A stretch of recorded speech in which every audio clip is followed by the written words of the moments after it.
Today, today we're talking about the sum and the product of the roots. We're talking about the sum and the product of the roots. I got to explain to you exactly what we mean first, and then I can show you the cheap. Shortcut. The first way I'm going to do it is like this, right? I'm going to turn this on. I'm going to type it in. I'm going to show you exactly what we're looking for: x squared minus 11x. Minus 11x plus 10. Okay, here's a graph. Oh, that's annoying. I just need to move it over a little bit. I'll teach you how to do this in a little while. Everybody knows about the window at this point, though, right? I just need to move it over a little bit, so I'm just going to move it out about 2 spaces. The roots are where it hits the x-axis. The roots is that spot right there and that spot right there. Do you know what the roots of this equation are?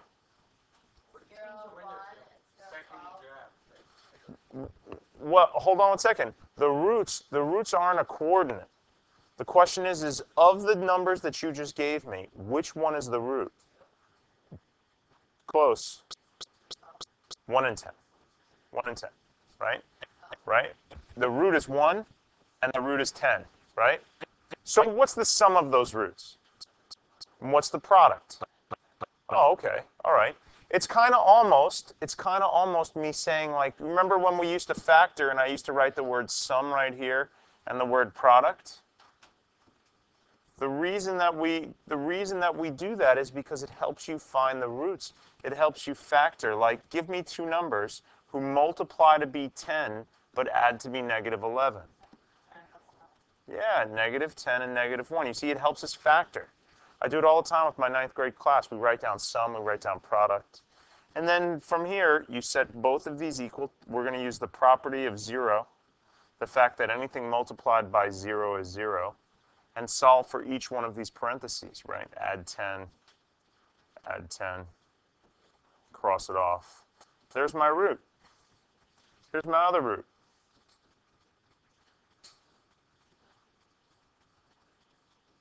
You know? But there is a faster way to go about finding roots, right? We learned about quadratic formula, a formula that we could just plug into and find them.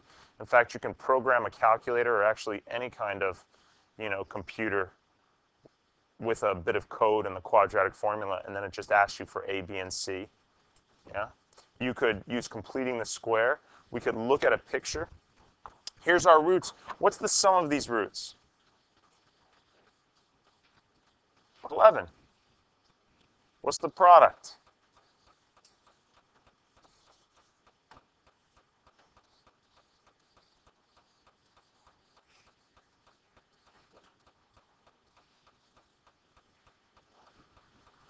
Right? There's our sum and there's our product, and we are going to very speedily derive a very complicated formula. What's the equation for a quadratic? The general equation. Nope. Yes. Yeah. Very nice. Very nice. AX squared plus BX plus C. That's the equation for a quadratic. Now, take this, match it into just the simple problem that we just did. Tell me how it is that you could get the sum and the product. What is the product?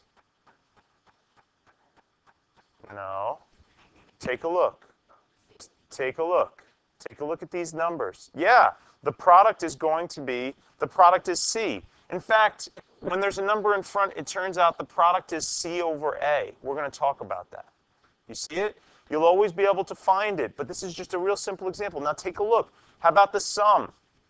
How about the sum? No, we're going to give me some letters. It's close, right? Look in the original problem.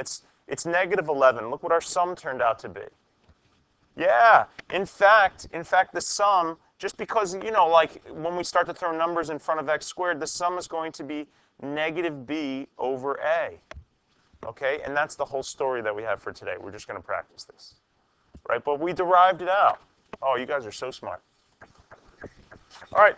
So here's the quadratic formula, and this is the equation for the sum of the roots and the product of roots, just like we talked about from before. Let's go and practice a problem. Here's a problem. All you have to do is figure out what a, b, and c are, plug into the two formulas we just talked about. Now you find the sum of the roots. And here it is, we're working on the product of the roots, and we decided what was the product of the roots? Yeah, c over a. That's just 8 over negative 2, which turns out to be, you could say negative 4 over 1. You could say 4 over negative 1. Or you could just say literally negative 4. Whatever you want. Okay, so now we're going to get to, so now instead of just asking for the sum and the product, you're going to have to use the ideas that you know you could figure out the sum and the product, and we're going to go and try and build back quadratic equations with it, or parts of them, right? So here we go. Root 1 is 2 plus I, and root 2 is 2 minus I. Now, before we continue on, these two are imaginary roots. Imaginary roots always come as a pair of what? Good, good, good, good, good. Because in the future, later on, they will give you one of the roots. They won't tell you the other, and you'll be like, but I need to know the other in order to fill out the formula, and that'll be the key. That'll be the key. Okay, so here it is. We're going to find C. We're going to find C. Now, of the two formulas that you just learned, which one do you want to use, maybe?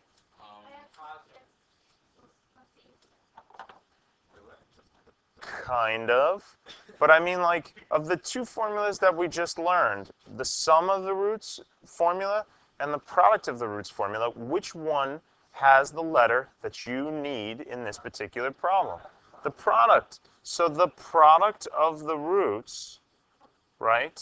The product of these roots is simply, right? Think about it. The product of the roots is R1 times R2. That's what it means, the product of those two numbers. Now, if you have your calculator, you could just easily plug them in, or else you're going to be foiling. Next year in pre-calc, you're going to be foiling. I can tell you that much. They don't really want you to use your calculator. You should. James, you're very smart. You can do it. I got to put my calculator, I got to make sure my calculator's in A plus BI mode in order to I's. So we're just going to plug it in to plus second I to minus, yeah. Plug it in. Oh, it's 5. Okay. So the product of the roots, the product of these roots equals 5. Now, you know that the product of the roots also equals what? C over A. So C over A is equal to 5 over 1. This could be a ratio. Sometimes it's the exact numbers. Do you know how much A is? How much is A? Good. A is equal to 1, so we're going to erase that. We're just going to put a 1. So how much is C equal to? C has to be equal to 5. And that's the end. Look at all the weird kind of like jumping around steps you had to make to do it. And if we have some time, we'll review. So we're going to go to 36. I know this is going to mess with people because you're like, but it's supposed to have 3 numbers. If you don't see it, what is it?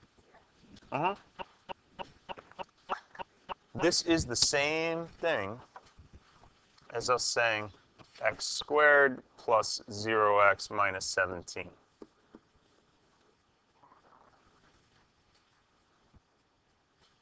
Okay.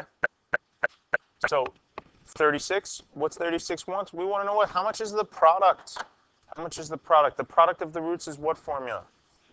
Good. Yeah, we're looking for C over A. We're looking for the product of the roots. The product of the roots is simply negative 17 over 1, which is negative 17. Piece of cake. It also wants the sum. It also wants the sum. Yeah, I should label this up. So the product equals C over A, and then we're going to do the sum. Ay. Yeah, the sum is negative B over A. James, how much is negative B in this particular case?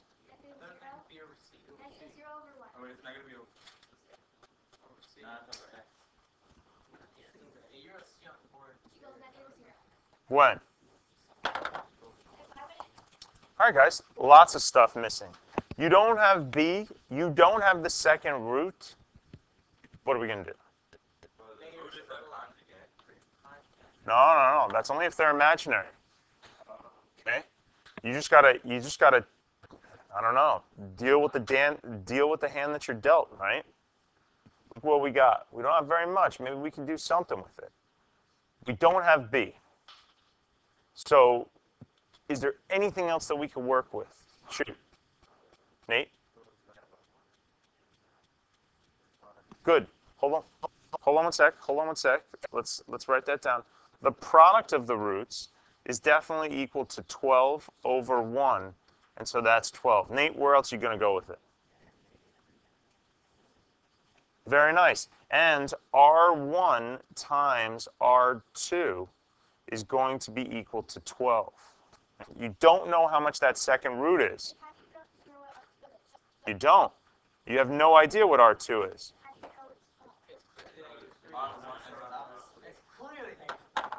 Yeah. I mean, we could do the math with this, but what times negative 4 is 12? Yeah. Because that's the product.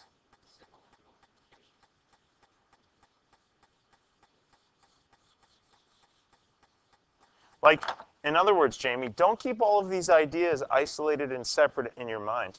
They really are interlinked. So the sum and the product of the roots. The sum of the roots, R1 plus R2. The product of the roots, R1 times R2. R1 plus R2 is negative B over A, and R1 times R2 is C over A. You down with that? Not really. Okay. Let me go back and fix something then. Way back over here when I wrote these formulas on the board then, let me fix one part of them. The sum of the roots is equal to negative B over A. That is the same thing as me saying R1 plus R2. That's the sum. It's the sum of the roots, root 1 plus root 2. And the product of the roots, that's R1 times R2. What about now? Now does it make sense? Yeah, they mean the same thing. Nope. Whoa, let's not. Whoa, no. No. R1 is root 1, the first of the roots, where that U-shaped curve hits the x-axis. You don't. They change. But this is how these ideas are related. Okay? Let's play again. So you don't even have the second root. You don't even have an equation. The only thing you got is that one of the roots is 2 plus 3i. Can you figure it out? You're the man. Wow. You're the man, Brandon. The second root is the conjugate of this one. That's 2 minus 3i. And what's the sum? What's the sum of these roots? The sum of these roots is simply 2 plus 3i plus 2 minus 3i, which is how much? 4. How did people know that? This and this are the same and cancel.